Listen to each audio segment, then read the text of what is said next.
m'appelle Clarence Losley, je suis infirmière de formation. Je travaille ici à l'OTRA depuis bientôt 6 ans avec les aides en soins et accompagnement. Je m'occupe de ces élèves-là qui veulent faire la formation d'aide en soins et accompagnement et qui n'ont pas un travail au moment où ils viennent pour faire la formation. Donc je m'occupe des personnes en réinsertion. Je m'appelle Gilles Kouassi, je suis chargé de filière ASA à l'OTRA depuis 2 ans. Avec Clarence Losley, on s'occupe de la filière dans la mesure où elle gère l'aspect pratique professionnelle et moi l'aspect pédagogique. Le salon de l'OCE, c'est un événement que l'OCE organise pour mettre les conseillers en personnel en contact avec les prestataires de services, ça veut dire les personnes qui offrent des mesures du marché du travail. Cette année, ce salon est donc organisé et il y aura 89 stands, pas seulement des prestataires de services, il y aura aussi des entreprises, des communes pour échanger, découvrir ou redécouvrir les différentes formations, métiers et activités que l'OCE offre à ses assurés. Durant ce salon, les conseillers échangent en face à face avec les prestataires de services sur les situations qu'ils rencontrent au quotidien en lien avec les mesures du marché du travail. Durant ce salon, il y aura un événement exceptionnel, c'est-à-dire que le secrétariat d'État à l'économie de la Suisse aura un stand parmi ces 89 là. Mais le salon, c'est pas que les échanges entre prestataires et conseillers. Durant le salon se déroulent également des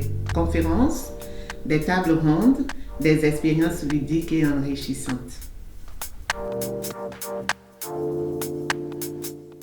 Au cours de ce salon, l'OTRA a pour mission de donner de la visibilité à sa MMT ASP-ASA pour adultes non qualifiés. Pour les chargés de filière de l'OTRA présents, il s'agira de répondre aux questionnements des conseillers en personnel en valorisant les points forts de l'ASP-ASA, cursus adulte bien sûr. En effet, le cursus court d'ASP-ASA pour adultes fait ses preuves depuis plusieurs années pour ce qui concerne le taux de retour à l'emploi, qui est supérieur à 60%.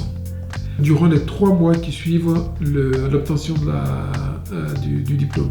Ainsi que la durée réduite de la formation qui passe de 24 mois, cursus normal, à 10 mois pour cursus adulte. Le résultat attendu à l'issue du salon est d'augmenter le nombre de conseillers en emploi qui connaît et propose l'ASP-ASA adulte aux assurés.